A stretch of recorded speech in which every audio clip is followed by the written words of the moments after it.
Hi, this is part 2 of a two-part series where we're going over all of the controls and all the options on a Profoto B1 strobe.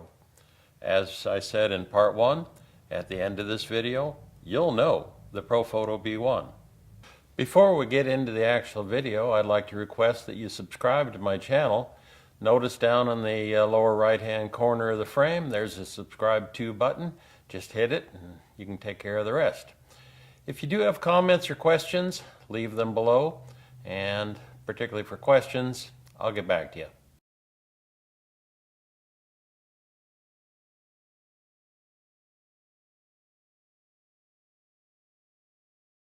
Hi, this is part 2 of the two-part video series on the Profoto B1 strobe. In part 1, we went over all the controls and options you have directly on the strobe itself. Part 2, we go into the Air Remote, high-speed sync, TTL, and burst mode operation. Up to this point, all the changes in the Profoto have been done manually.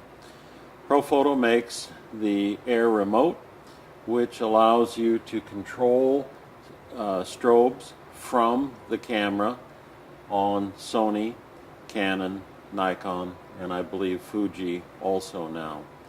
Basically, the unit has a hot shoe on the back. It has a door with 2 AAA batteries inside. To turn the unit on, you press the button in the upper left-hand corner.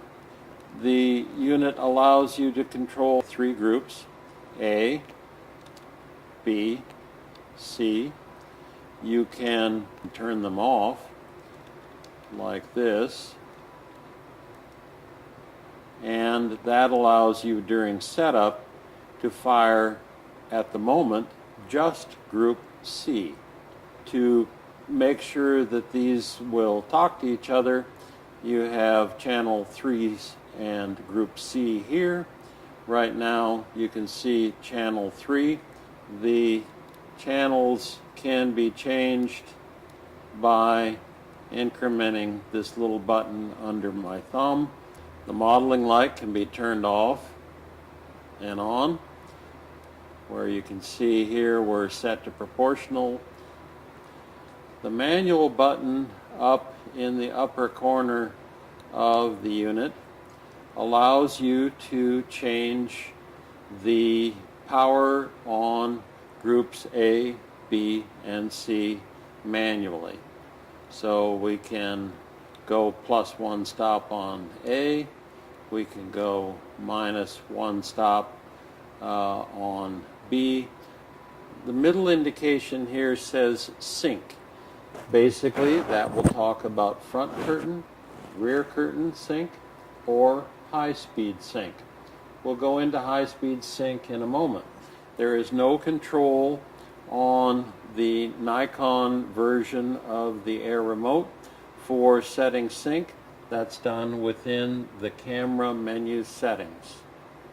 If you press this upper right-hand button to TTL, the camera will choose through the lens logic what the power setting should be for each of the groups which are active. Right now we have groups A, B, and C active. Initially there is no indication on the Profoto B1 to indicate that you're in TTL mode. You do see it on the Air Remote. If you go ahead and take a photograph, in this case you can see the auto was selected, and you saw that the display blinked. This means that the power setting for this particular photograph was outside the range of what the Profoto B1 could accommodate. I've changed the ISO and the aperture, and now when we take a picture, you see that the energy display does not blink. Change the power on group A, I can make it down a stop. Make B up a stop. Group C will remain at the nominal setting chosen by the camera's TTL logic. If you do not have more than one group, this has no effect. This mode is very good for setting up your lights initially. Set it to TTL, set all of the groups to nominal. Like that, you see 0, 0, 0. Take a picture, decide what you want, and then maybe group C, you want to make it quite a bit hotter, so we go up 2 stops, and hopefully you get the photo you want. To show the adjustability of differing groups in TTL mode, I have 3 strobes set to channel 3A, 3B, 3C. If we take the nominal exposure, you can see the power level is 4.3, 4.3, 4.3, and you get the indication of auto, meaning this is a TTL exposure. Now, if we take group A, decrease it by 1 stop, and group C, and we increase it by 1 stop, and take a nominal exposure again, you can see that the nominal changed a little bit, but we do see the ratio between them, down a stop, up a stop, and nominal. Next, we're going to go over high-speed sync. Here on the flash sync speed setting in the camera menu, for this Nikon D850, you select 1/250th of a second, otherwise known as auto FP. A few words are probably appropriate to explain the differences between normal and high-speed sync operation. In normal mode, the mirror flips up, the first curtain opens and exposes the sensor to the subject. The second curtain will close at 1/250th of a second during the time that the shutter is open. The flash fires. There's 2 choices for when that flash fires. One at the start of the exposure, the other at the end of the exposure. When you are dealing with motion, it is good to use second curtain shutter.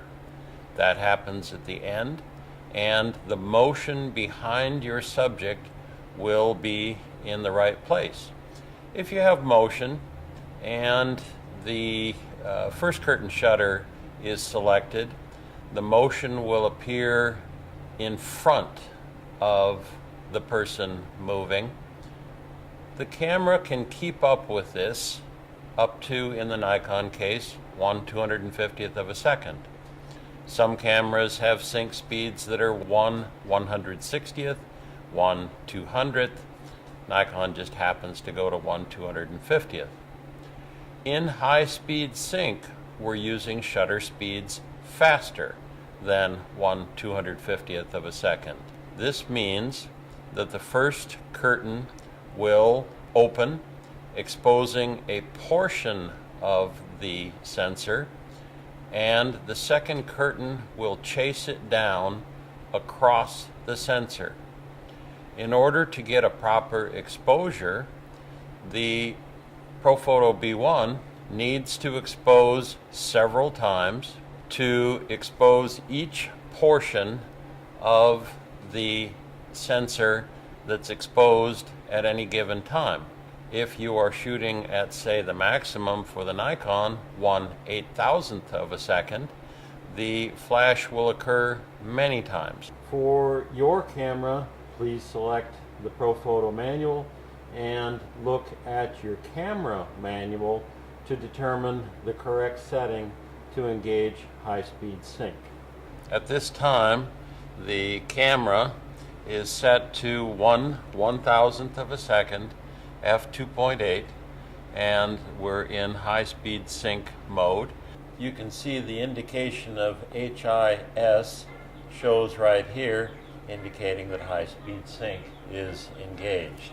Now, if we make an exposure, watch the display right here, you'll see two brackets appear. This indicates that the exposure was made in high-speed sync mode. The last topic to be discussed is burst mode and the wrong exposure alarm. Right now the camera is set to aperture priority. TTL mode on the Profoto Air Remote, 1/60th of a second, f2.8. If I go to continuous high speed on the shutter and press the button, you can hear we're taking multiple shots, and there is no warning that things are out of sort because the Profoto B1 can accommodate the burst mode. If I change to manual here and run the power up, say, to the maximum, 10, and we repeat the process, you'll hear an alarm and you will see the display flashing. This means that the Profoto B1 is not able to keep up with the energy demands of what you're doing, and it warns you that the exposure is potentially incorrect. We've hit all the major options, all the selections you can make on the Profoto unit itself and on the Air Remote. This should enable you to run the Profoto B1 just as the manufacturer intended. This is the end of part 2. At this point, you should know the Profoto B1 pretty much through and through. You probably noticed that there was some green screen work ongoing. The photos that you saw superimposed over the video are from imarkproductions.com. iMark Productions does wildlife and landscape photography, but we also do custom vehicle shoots. If you have a car, motorcycle, or airplane that you want a custom photograph of, give us a contact through imarkproductions.com. jagerphoto.com is your source for headshot and portrait photography in Eastern Washington. If you can't come to us, we can come to you. That's the end of part 1.